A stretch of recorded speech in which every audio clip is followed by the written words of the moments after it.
Happy Tuesday, friends. Today is Tuesday, June 27th, 2023. And guess what? I'm in Lancaster, Pennsylvania.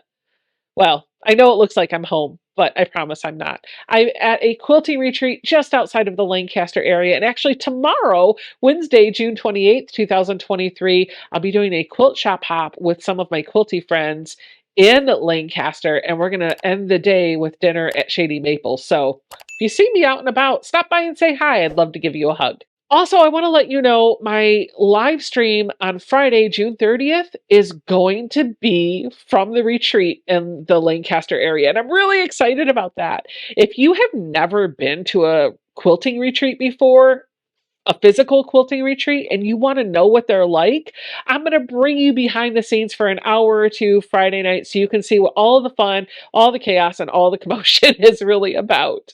There's going to be a few other content creators at this retreat too, so make sure to tune in Friday night at 8 p.m. Eastern Time. If my summer has a theme, I feel like it is quilting with friends, and it all started last month when my mom came in for a month. She decided while she was here she wanted to work on a quilt, and so I wanted to help her do that. And she wanted to make something with stars, which I felt like was a little too advanced for her. But I wanted to feed that creative itch. She picked out a layer cake for my shelves that I had been saving for a special project. And we all know that just means I was hoarding it for myself. But I quickly gave it to her because it brought her joy and made her happy. We also picked out a pattern that I felt like was a good beginner-friendly pattern, but also made her feel like she was working with stars.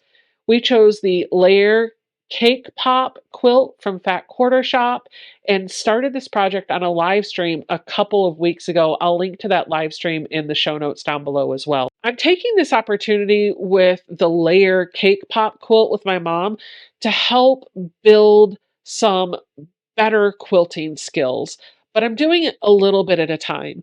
I know my mom gets overwhelmed with information and choices and all of the things, and so I'm trying to bear it down just to the basics for her. I'm working on giving her 3 things that she can master, and everything else I am doing for her. The only 3 things that we are working on with her are knowing her machine. And by knowing her machine, I mean I need her to know how to wind a bobbin, how to load the bobbin, and how to thread her needle. Nothing else about that machine is needed at this time. There are a lot of things that she can do on that machine, but she doesn't need to know them right now. And if we went into all of the different things that she can do with the computer on that machine, I would overwhelm her and she would probably shut down. While we were working on that project, I realized that she was not sewing a straight line because she wasn't controlling her fabric before it went under the foot. If you don't already know this, when you're quilting or sewing your fabric, you really need to make sure that the fabric is going in straight before it gets under the foot of your machine. Once that fabric is under your foot, you're kind of done. You don't have a choice to really change it around very much. So making sure that it is being fed underneath the foot of your machine straight is going to help you make sure that the machine is stitching a straight line. There are a number of ways that you can do this. You can use a magnetic seam guide, some diagonal seam tape, or just marking a line on your machine where your fabric should line up. We chose to use a magnetic seam guide and some diagonal seam tape for my mom, and that helped out a little bit. But what we found is she would start off great and end up being wonky because her eye is still going to the needle rather than the fabric before it gets to the foot.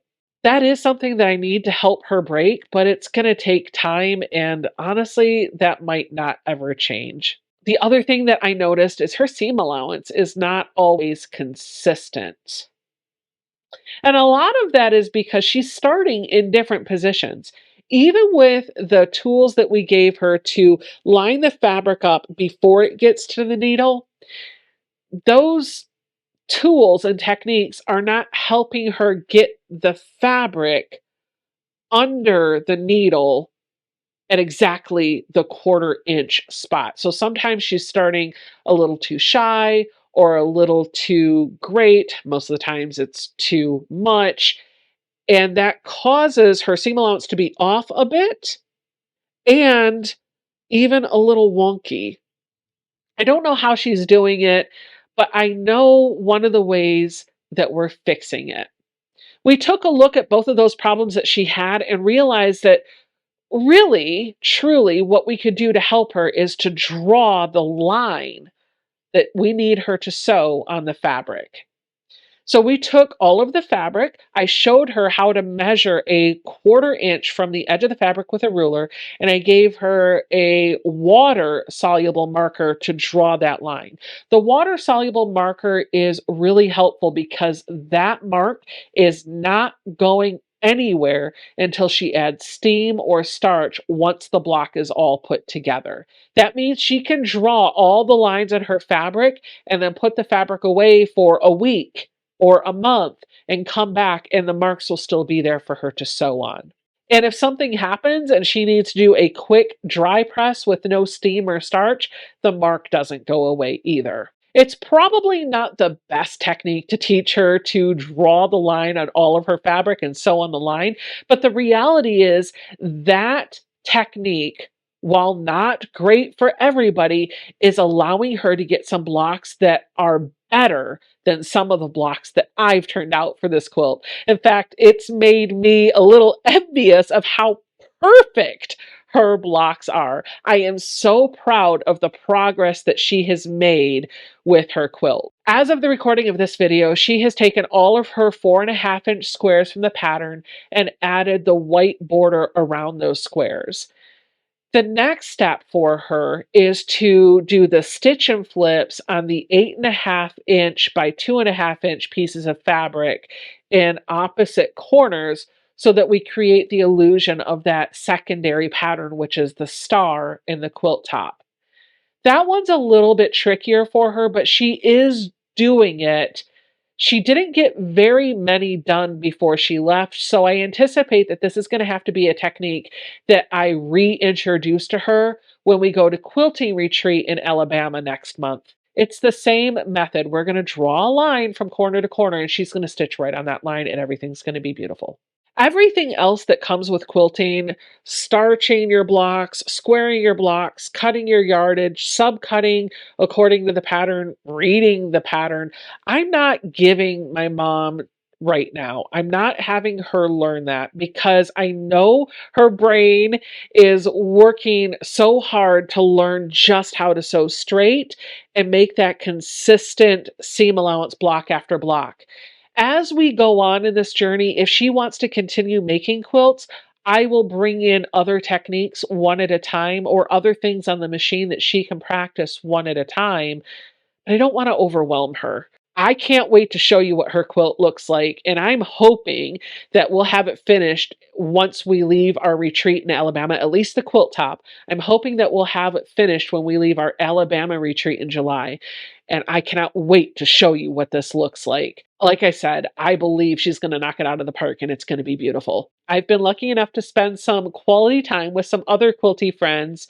I got to spend a week with Ian when he came into DC, and that was a blast.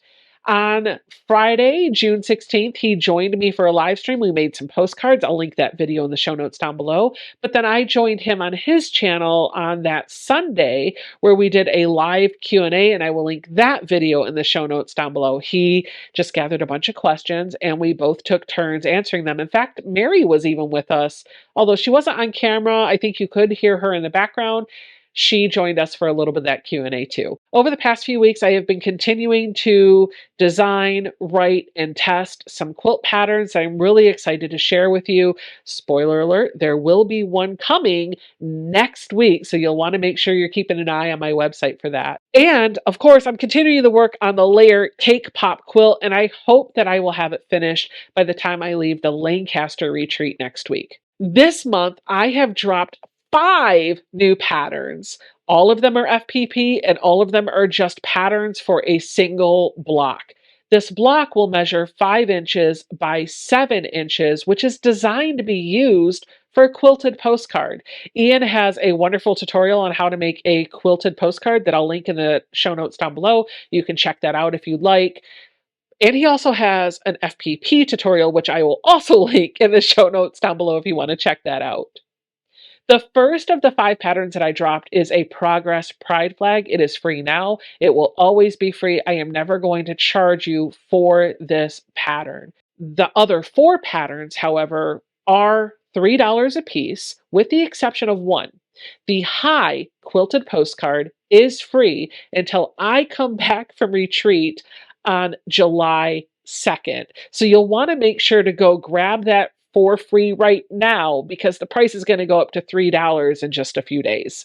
And if you didn't already know, my VIP members sometimes get my quilt patterns early, but they always get them for free.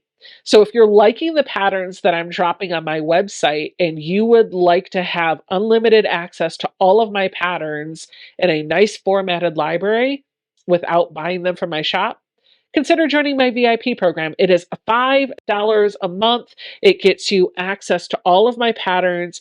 You can attend a quilting bee via Zoom once a month. It's usually the last Sunday of every month. And then once every 3 months, I do a weekend long Zoom retreat with fun games, giveaways, and a project that we lead throughout the weekend. If any of that sounds like fun for you, there will be a link in the show notes down below to check out the VIP program. Honestly, that's really all that's going on in my quilting world right now. I'm away at a retreat. I'm going to live stream from it on Friday. I'm teaching my mom to quilt, which I'm really excited about. But I'm also really excited about designing, writing, and testing those quilt patterns that I will be sharing with you very soon. I hope you enjoyed this video. If you like seeing these types of videos from me, do me a favor and give me a good thumbs up. Leave me a note down below. And if you're not already subscribed to the channel, what are you waiting for? Am I right? I'll see you guys all on Tuesday when I drop the Jeweled Star. Bye!